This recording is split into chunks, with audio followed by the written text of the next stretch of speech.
안녕하세요. 김나래입니다. 2차 대통령 체포영장이 발부된 것 여러분도 아마 잘 알고 계실 줄로 압니다. 지금 대통령은요, 아직 피고인 신분이 분명히 아닙니다. 대통령 직무가 정지되었을 뿐요, 아직도 대통령의 신분이라는 겁니다. 근데 체포영장을 발부한다는 것도 정말 우습습니다. 그리고 불법으로 또 영장을 발부해주는 판사도 정말 어처구니가 없습니다. 그리고 위법을 해가면서까지 말입니다. 꼭 그렇게 체포해야겠노라면서 광분하고 있는 민주당과 그 하수인 공수처장과 여기에 또 영장 기한조차 비공개를 하고 있다는 것도 정말 어처구니가 없습니다. 막가 팔아도 아마 이러진 않을 것 같습니다.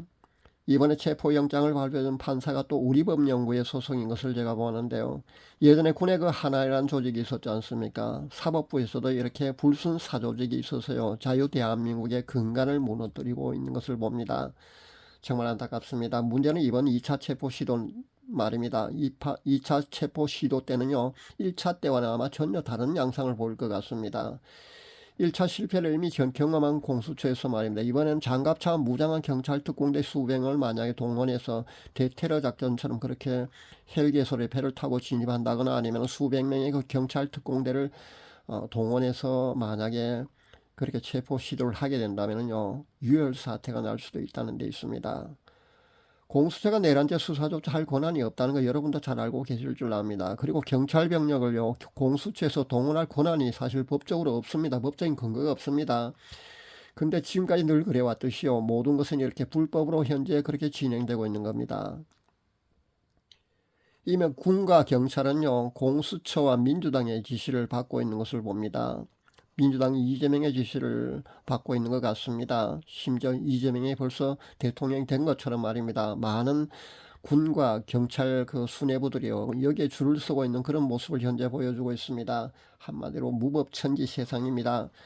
문제는 말입니다. 이번에 만약에 이렇게 작전을 개시하게 되면요, 유혈 사태가 날 수도 있다는 데 있습니다. 양측의 대치와 충돌은요, 무장한 상태라면요, 유혈 사태가 날 수밖에 없지 않습니까? 정말 그렇게 되지는 않아야 됐다는 그런 생각을 해봅니다. 민주당에서요, 아직 피고인 그 신분도 아닌 대통령을요, 국민의 그또 투표로 그렇게 선출된 대통령을요, 굳이 현 헌법재판소의 그 판결이 나기도 전에 체포를 하려나 아마 이유가 분명히 있을 겁니다. 망신 주려는 그런 의도도 있고요. 일단 구금해 놓으면은요, 모든 여론 그런 것들이요, 자기네들 편한테 아마 유리하게 그렇게 진행될 거라고 그렇게 판단을 하고 있는 것 같습니다. 그리고 현재 시간이 갈수록 자신들에게 모든 상황이 그 조금씩 멀어져 가고 있다는 것을 아마 저들이 느끼는 것 같습니다. 그런 초조함에서요, 이렇게 위법을 해가면서까지도 꼭 그렇게 체포를 해야겠노라고 그렇게 서두르고 있는 것 같습니다. 아니면 부정선거 문제가 포렌식으로 해독이 끝나기 전에 끝장을 봐야겠다는 그런 생각을 하고 있는지도 모르겠습니다. 1월 20일 미국의 트럼프 대통령이 취임합니다. 그때까지 잘 버텨야 할 텐데 하는 그런 생각도 해봅니다. 우리는 기도를 많이 해야겠습니다. 참 부정선거 증거 확보를 위해서요, 모처에서 포렌식으로 그렇게 해독하고 있다는 그런 정보도 있는 것을 제가 보는데요. 이 정보가 가짜 정보가 아니고요, 사실이길 저는 기대해 봅니다. 만약에 이것만 밝혀진다면요, 완전히 역전될 수가 있거든요. 반드시 이 부정선거 문제는요, 우리의 미래를 위해서도요, 꼭 해결되어야 합니다. 참으로 어처구니가 없는 것은요, 그렇게 내란이니 내란죄 수견이 하면서 대통령을 그렇게 이런 프레임을 주셔서 이렇게 몰아갔지 않습니까? 모든 방송국과 언론에서요, 심지어 보수라고 하는 그 조중동 신문에서조차 민주당이 주장하는요, 야당의 주장을 그대로요, 기정사실화해서요, 그렇게 보도를 하면서 선동해 왔습니다. 그동안 그렇게 해왔습니다. 많은 우매한 국민들은요, 이 선동에 또 넘어간 것이 사실이고요.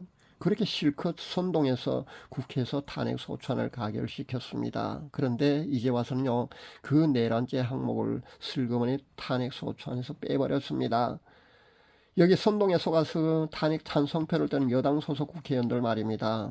뒤늦게 후회하는 것도 제가 보았는데요. 그 정도로 무식하고 정치적 감각이 없는 사람들이 정치를 한답시고요, 국회의원 된 것이요, 부끄럽지 않은지 모르겠습니다.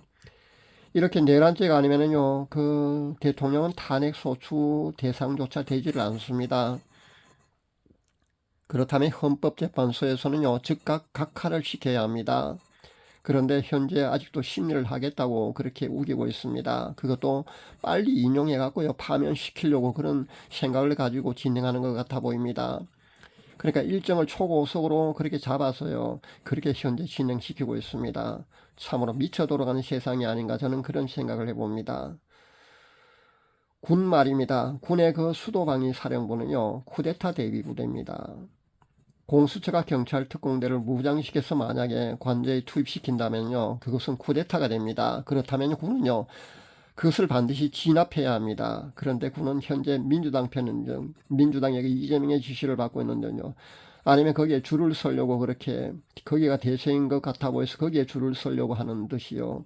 자신의 본분을 다하지 않고 있다는 데 있습니다.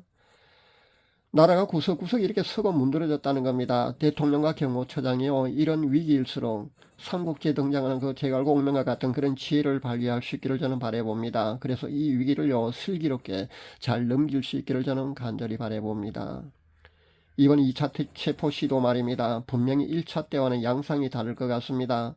여러 가지 상황을 염두에 두고요 그에 맞는 그 철저한 플랜을 세워야 될 줄 압니다. 물리적 충돌로 그 유혈 사태가 만약에 일어난다면요 정말 걷잡을 수 없는 그런 비극적인 사태가 일어날 수밖에 없잖아요. 그렇다면요 그런 비극적인 상황이 이 땅에 다시 재현되면 되지 않습니다. 그러니까 그런 비극적인 상황까지 가지 않도록요 대통령과 그 경호처장은요 지혜를 발휘할 수 있기를 바랍니다. 우국 충정으로 가득한 그 경호처장의 대비 태세를 저는 그렇게 신뢰해 봅니다. 지혜를 발휘해서요 슬기롭게 이 모든 사태를 극복해낼 수 있기를 저는 간절히 바라 봅니다.